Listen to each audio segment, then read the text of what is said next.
Madame la sénatrice, vous fêtez ces jours-ci un anniversaire, n'est-ce pas? Oui, en effet, je vais avoir 83 ans à la fin de novembre. Tous mes vœux, Madame la sénatrice. Merci. Il y a plus de 11 ans, si je me souviens bien, que vous avez été nommée au Sénat. Pouvez-vous nous rappeler les circonstances de cette nomination? Oh oui, ça a été une véritable surprise pour moi quand à 9h30 le matin, la cloche du téléphone sonnait et je répondais au très honorable Louis Saint-Laurent qui m'annonçait que j'étais nommé au Sénat pour représenter la province de Québec.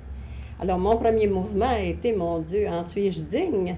Mais il m'a rassurée en disant que tous les gens seraient très heureux de ma nomination. Oh, j'en suis sûre. Dernièrement, les femmes soviétiques en visite au Canada se sont étonnées qu'il y ait si peu de femmes canadiennes dans la politique. Qu'en pensez-vous? Bien, je pense qu'elles avaient peut-être un peu raison parce que c'est encore nouveau chez la femme canadienne, la politique.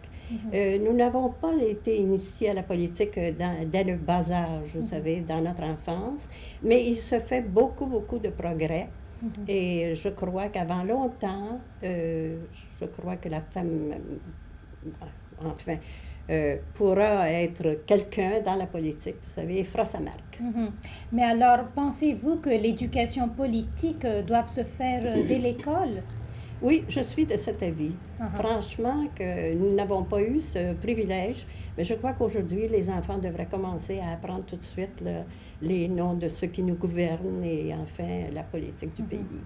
Et pour la femme mariée, y a-t-il moyen qu'elle s'éduque après le mariage? Certainement, en fréquentant les clubs politiques, et je suis très heureuse de vous dire que j'en ai fondé un en 1926, qui dure encore. C'est le plus vieux club du Canada.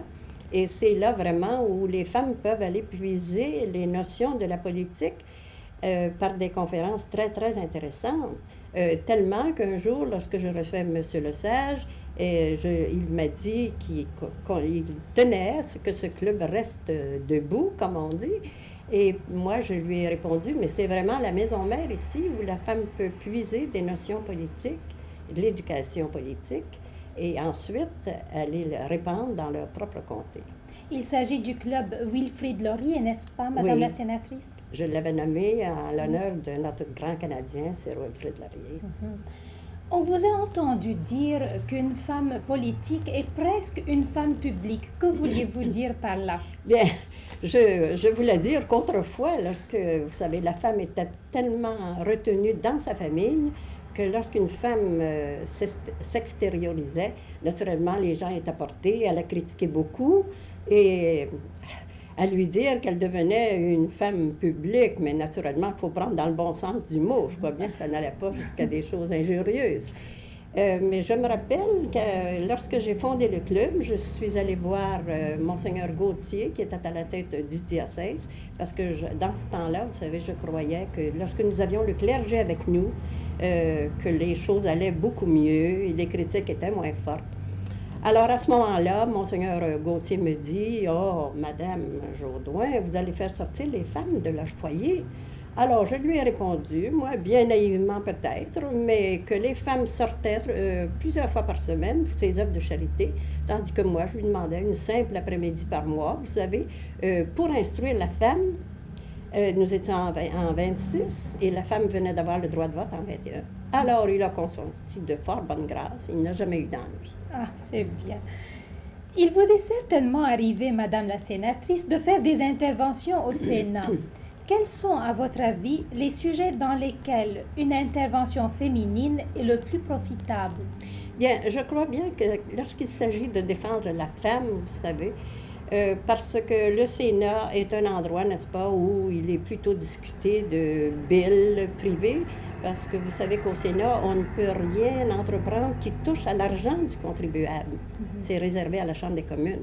Mais alors, nous, bien, notre champ est peut-être un peu limité, mais lorsqu'il s'agit de défendre les droits de la femme, lorsqu'il s'agit de la nationalité de la femme, lorsqu'il s'agit du tourisme, pour inviter, vous savez, nos gens... Même le tourisme. Ah oui, sûrement, parce que j'ai parlé justement sur le tourisme, invitant les gens à visiter notre belle province de Québec, et j'ai terminé en disant la belle province.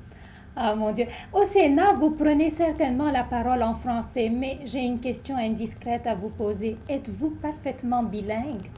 Hélas, non. Je n'ai pas eu l'avantage, lorsque nous étions au pensionnat, d'apprendre l'anglais pour devenir une parfaite bilingue. Seulement, lorsque j'ai été nommée au Sénat, voulant faire honneur à la province de Québec, je me suis dit, même à 71 ans, on doit être capable encore d'apprendre quelque chose.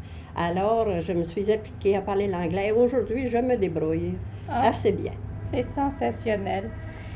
Comment les sénateurs acceptent-ils la présence de la femme au Sénat? Oh bien, je veux leur rendre hommage parce que mes collègues sont réellement très, très gentils, nous accueillent très bien.